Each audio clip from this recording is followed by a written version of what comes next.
कहानी की शुरुआत वहीं से होती है जहां से पार्ट 2 की कहानी समाप्त हुई थी। हम देखते हैं कि जॉर्ज अपनी फैमिली के साथ थिएटर में एक मूवी देख रहा होता है।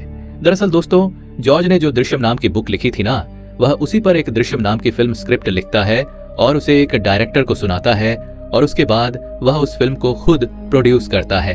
तो फाइनली जब मूवी बनकर तैयार होती है ना, तो जॉर्ज अपनी फैमिली के साथ उसी फिल्म को देख रहा होता है। फिल्म बहुत ज्यादा पॉपुलर हो चुकी थी, जहां भी देखो उसी की चर्चा थी। वहीं जब जॉर्ज कुट्टी थिएटर से बाहर आता है तो वह देखता है कि बाहर मीडिया खड़ी थी। अब जॉर्ज यहाँ चोरी से निकलना चाहता था, बट फिर भी मीडिया वाले उसे घेर लेते हैं। वह उससे सवाल पूछते हैं कि उसने जो फिल्म बनाई है वह बिल्कुल उसकी असल जिंदगी से काफी मिलती जुलती है, तो क्या उसके साथ ऐसा सच में हुआ था? अब जॉर्ज कुट्टी उनको जवाब देता है। वह कहता है कि पुलिस ने इस केस को कभी सुलझा ही नहीं पाया। उन्होंने उन पर जितना झूठा इल्जाम लगाने की कोशिश करी है, उसी के जवाब में मैंने यह फिल्म बनाई है और आज वही सच्चाई सबके सामने। जॉर्ज वहां से चला जाता है। उसके जाने के बाद हम देख पाते हैं कि मीडिया वाले उसकी बात मानने को तैयार नहीं थे। वह जानते थे कि जॉर्ज ने अपने परिवार को बचाने के लिए यह सब किया है। उसके बाद जॉर्ज अपनी बेटी के लिए एक रिश्ता देखने जाता है, बट उस परिवार को पता चल जाता है कि यह वही परिवार है जो अरुण के मर्डर केस में इन्वॉल्व था। यह जानते ही वह रिश्ता तोड़ देते हैं, जिस वजह से जॉर्ज का परिवार बहुत दुखी होता है। रानी का कहना था कि भले ही हमें कोर्ट ने निर्दोष साबित कराया है, बट लोगों को अब भी हम पर शक है। जॉर्ज कहता है कि अब बात ऐसे नहीं बनेगी कि हमें शहर से बाहर रिश्ता ढूंढना पड़ेगा। दूसरी तरफ फिल्म की बढ़ती सफलता को देखकर जॉर्ज कुट्टी एक और फिल्म की कहानी लिखने वाला था, बट रानी उसे ऐसा करने से रोकती है। वह कहती है कि अब बस करो, एक फिल्म की कहानी की वजह से इतना कुछ झेलना पड़ रहा है, अब दोबारा से वैसा मत करो। जॉर्ज कुट्टी रानी की बात को ध्यान से सुनता है और चुपचाप रहता है। इससे ही समझ आता है कि जॉर्ज के मन में कुछ तो प्लान चल रहा था। उसके बाद जॉर्ज के साथ एक और मामला घटता है। दरअसल दोस्तों, उसकी बेटी यूट्यूब देख रही थी, तब उसे मालूम चलता है कि जॉर्ज की फिल्म दृश्यम यूट्यूब पर लीक हो चुकी है। वह तुरंत अपने पिता को इस बारे में बताती है। वहीं जॉर्ज फिल्म के हीरो को लेकर क्राइम ब्रांच ऑफिस पहुंचता है। वह लीक करने वालों के खिलाफ कंप्लेन करने आई थी। यहाँ पर फिल्म का हीरो ऑफिस में कंप्लेन कराने के लिए बातें कर रहा होता है। वहीं जॉर्ज बाहर वेटिंग रूम में बैठा था, तभी उसके बगल में ही एक रिटायर्ड ऑफिसर आता है जो अरुण मर्डर वाले केस में काम कर चुका था। वह जॉर्ज को देखते ही सवाल पूछने लगता है। उसका कहना था कि हमें मालूम है कि तुमने अपने परिवार को बचाने के लिए यह सब किया है। रिटायर्ड ऑफिसर उससे कई सारे सवाल पूछता है, बट जॉर्ज उसका जवाब देना ठीक नहीं समझता, क्योंकि उसे अच्छी तरह से पता था कि अगर वह कुछ भी बोलेगा तो उसके परिवार को दिक्कत हो सकती है, इसलिए वह चुपचाप रहता है। तभी ऑफिसर उससे कहता है कि उसका बेटा हीरो बनना चाहता है, इसलिए आप अपनी फिल्म में काम दे दो। उसके बाद हीरो और जॉर्ज दोनों मिलकर कंप्लेंट दर्ज कराते हैं। उसके बाद अगली सुबह जॉर्ज कुट्टी के घर वही आदमी आता है जिसने उसके खिलाफ गवाही दी थी। उस शख्स का नाम था जॉस। जॉस ने पुलिस को यह बताया था कि उसने जॉर्ज को देखा था कि वह पुलिस स्टेशन में बॉडी दफना रहा था, तो जॉस यहाँ पर अपनी पत्नी के साथ आया था। दरअसल दोस्तों, जॉस के आने का रीजन ये था कि उसने पैसों की लालच में आकर जॉर्ज के खिलाफ गवाही दी थी। तब से लेकर आज तक उसके जीवन में कुछ भी सही नहीं हो रहा था। वह बर्बाद हो चुका था। उसे पछतावा था कि उसने जॉर्ज के साथ गलत किया, इसलिए वह प्रायश्चित के लिए जॉर्ज के पास आया था। बट जॉर्ज तो उसका मुस्कुराकर स्वागत करता है। जॉस तो जॉर्ज का बिहेवियर देखकर हैरान था। उसका सोचना था कि उसने जिस परिवार के साथ गलत किया उसे तो कुछ फर्क नहीं पड़ा। जॉर्ज बताता है कि उसे शर्मिंदा नहीं होना है, क्योंकि उसके बयान की वजह से ही हमारा परिवार आज सेफ है। अगर वह बयान नहीं देता तो आज तक वह केस चलता रहता और हम अभी भी उस केस में उलझे रहते। तो दोस्तों, जॉर्ज के मुंह से यह सब सुनकर जॉस बहुत खुश होता है। वहीं जॉर्ज जॉस को कुछ पैसे भी देता है ताकि वह फिर से अपना बिजनेस अच्छे से संभाल सके। दूसरी तरफ मीडिया वाले जॉर्ज कुट्टी के पीछे पड़े हुए थे। वह साजिश रचते हैं कि उन्हें किसी तरह फिर से जॉर्ज कुट्टी को मर्डर वाले केस में फंसाना होगा, क्योंकि उनको अच्छी तरह से पता था कि उसी ने अरुण को मारा था। इसलिए पत्रकार जॉर्ज कुट्टी की फैमिली पर नजर रखने लगते हैं। दूसरी तरफ जॉर्ज की फैमिली काफी ज्यादा परेशान रहने लगी थी, क्योंकि उनके साथ जो घटना घटी थी उस वजह से उसकी बेटी की शादी नहीं हो रही थी। जो भी रिश्ता आता वह टूट जाता, जिस वजह से उसकी फैमिली टूट चुकी थी। अब जॉर्ज एक फैसला लेता है। वह सोचता है कि क्यों ना अपनी फैमिली को कहीं घुमाने ले चलूं, जिससे उनका मूड लाइट हो जाएगा। अब जॉर्ज अपने परिवार को घुमाने लेकर चला जाता है, बट वहां पर भी उसके परिवार का तनाव दूर नहीं होता। खास करके अंजू अब भी उस इंसिडेंट को भूल नहीं पाई थी। वह डिप्रेशन में जा चुकी थी। जिस वजह से उसे डॉक्टर के पास भी ले जाया जाता है। डॉक्टर का कहना था कि अंजू से घुल मिलजुल कर रहना चाहिए और उसे टेंशन वाली बात ना करें। उसके बाद वह सभी मिलकर डिनर कर रहे होते। तभी जॉर्ज अंजू से पूछता है कि उसके मन में जो भी सवाल चल रहा है वह पूछ सकती है। अंजू पूछती है कि क्या अरुण वाला केस फिर से ओपन हो सकता है। अब इसके जवाब में जॉर्ज कुछ नहीं बोलता।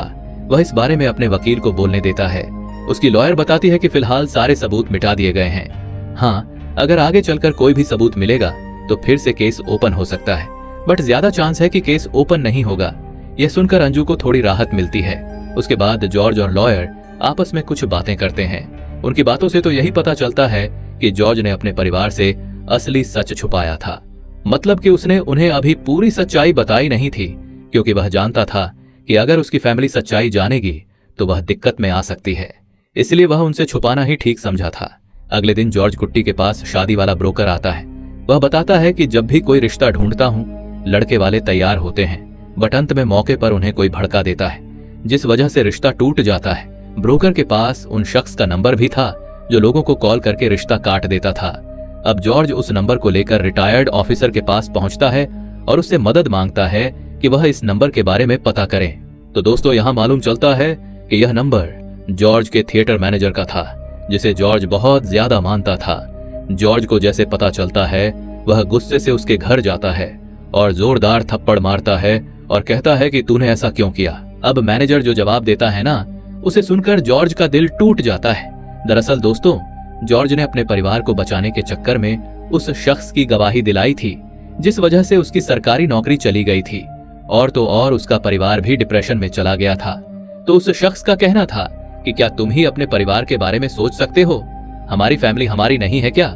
ये सब सुनते ही पहली बार जॉर्ज को एहसास होता है कि उसने अपने फायदे के लिए किसी को यूज किया था।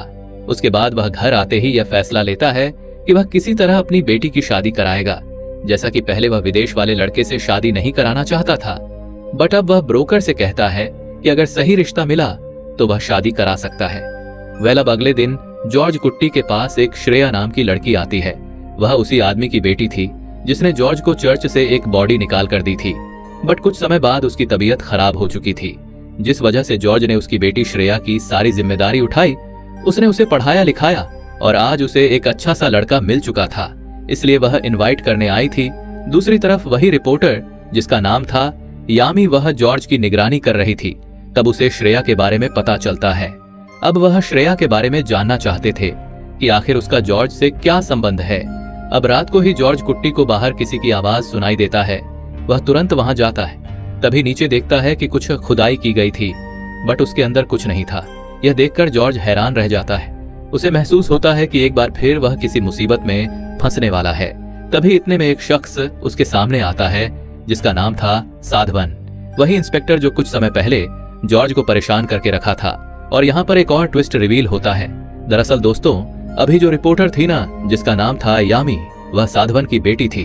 बाप बेटी मिलकर एक बार फिर से जॉर्ज कुट्टी का पर्दाफाश करने वाली थी। उसके बाद जॉर्ज के परिवार में एक खुशी का माहौल आता है, क्योंकि अंजू की शादी फिक्स हो चुकी थी। और चौंकाने वाली बात यह थी कि लड़की के घर वालों को उनकी सच्चाई पता थी, फिर भी वह शादी करना चाहती थी। तो अब जॉर्ज बहुत खुश था। दूसरी तरफ साधवन तो जॉर्ज की पोल खोलने में लगा था। वह उस डॉक्टर के पास जाता है जो अंजू का इलाज कर रही थी। साधवन उसे धमकाते हुए उसकी रिपोर्ट मांगता है, बट डॉक्टर मना करती है। तभी साधवन उसके ऊपर चाकू रखकर धमकाता है कि वह जो कहेगा वही करना पड़ेगा। मतलब कि दोस्तों, साधवन अंजू की मेडिकल रिपोर्ट बदलवाना चाहता था। साधवन की चाहत देखते ही डॉक्टर तुरंत जॉर्ज को कॉल करती है और साधवन के बारे में बताती है। जॉर्ज उसे कहता है कि वह चिंता ना करे, वह सब कुछ संभाल लेगा। उसके बाद अगली सुबह जॉर्ज साधवन के घर जाता है, जहां पर वह रिपोर्टर यामी को भी देखता है। वह समझ जाता है कि यह उसकी बेटी है। जॉर्ज साधवन को धमकाता है कि जब उसका केस बंद हो चुका है तो वह दोबारा से उसकी फैमिली को क्यों परेशान करने आया है। साधवन का कहना था कि भले ही केस बंद हो चुका है, पर वह किसी भी केस को अधूरा नहीं छोड़ता, वह सच्चाई बाहर लाकर रहेगा। अब यह सुनते ही जॉर्ज परेशान हो जाता है। उसे शक होता है कि साधवन को जरूर कोई लिंक मिला हुआ है, जिस वजह से वह फिर से केस ओपन करना चाहता है। अब जॉर्ज काफी बेचैन रहने लगा था। उसका परिवार तो शादी की खुशी में था, बट जॉर्ज को कहीं ना कहीं डर था कि कुछ हो ना जाए, जिस वजह से शादी टूट सकती है। वह बार बार अपनी लॉयर को कॉल करता है और उसे सतर्क रहने को बोलता।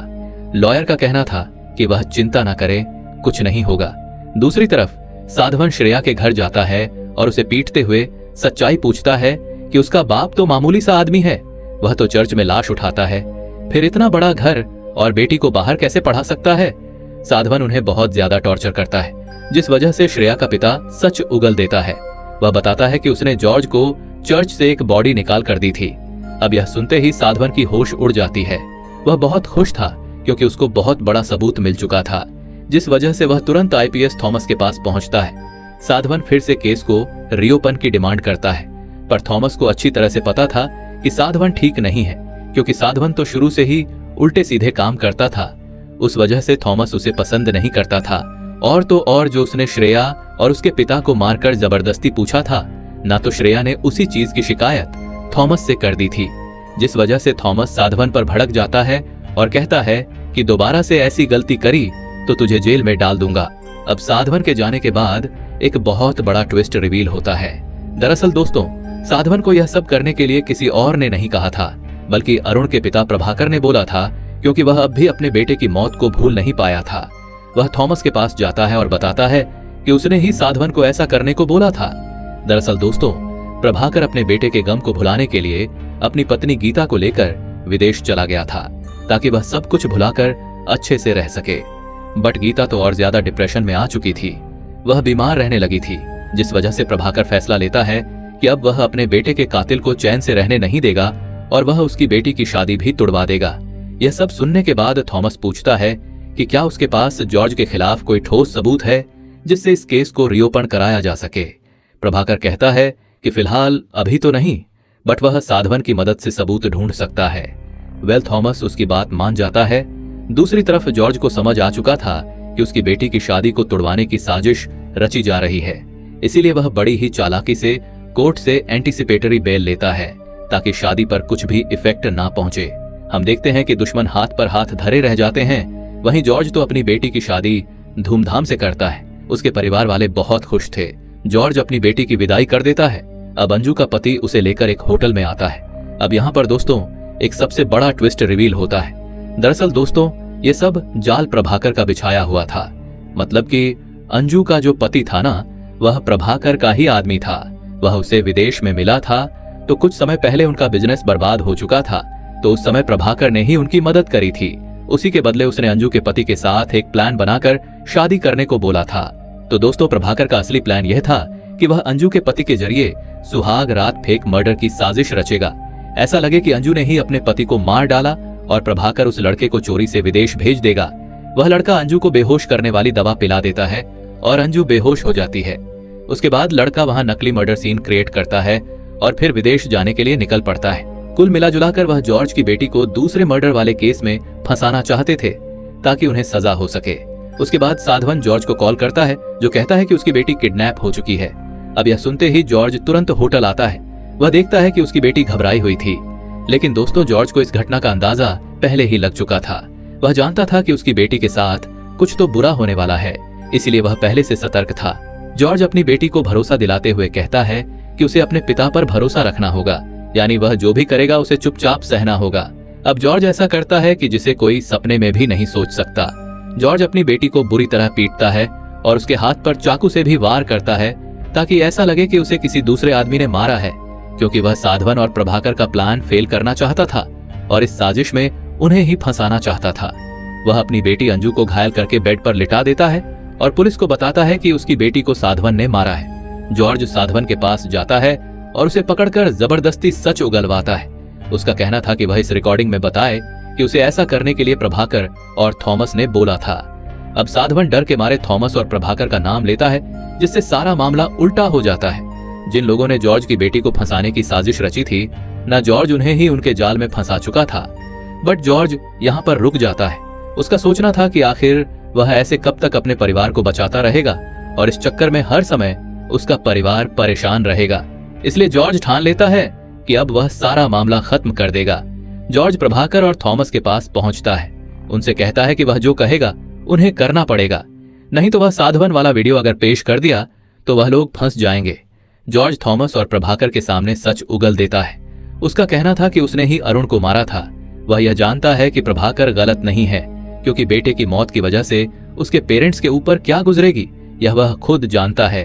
इसलिए वह आज सब कुछ कबूल करता है और कहता है कि दोबारा से उसकी बेटी का नाम इस केस में नहीं छूना चाहिए। उसे चाहे कितने भी साल की सजा हो वह सब कुछ झेलने को तैयार है, बट अब उसके परिवार को कुछ भी नहीं करना है। तो दोस्तों यहाँ पर जॉर्ज फाइनली अपने परिवार को हमेशा के लिए इस केस से मुक्ति दिलाने के लिए वह खुद की कुर्बानी दे देता है। अब जॉर्ज को गिरफ्तार कर लिया जाता है। वह सोचता है कि उसने तो अपने परिवार को हमेशा के लिए इस मामले से आजाद कर दिया, बट दोस्तों कहानी में आता है ट्विस्ट, क्योंकि प्रभाकर जब अपनी पत्नी गीता से पूछता है कि क्या वह अब भी खुश है, तो गीता का जवाब यही था कि नहीं, वह तो सिर्फ अंजू को सजा देना चाहती है। और यहीं पर कहानी समाप्त कर दी जाती है। इससे ही समझ आता है कि कहानी अभी समाप्त नहीं हुई है। अगर प्रभाकर की पत्नी गीता अंजू को फंसाने की कोशिश करेगी तो किसी न किसी तरह जॉर्ज भी जेल से छूटने की साजिश रचेगा और एक बार फिर से उनसे अपने परिवार को बचाने के लिए लड़ पड़ेगा। फिलहाल दोस्तों दृश्यम 3 की कहानी यहीं पर समाप्त कर दी जाती है।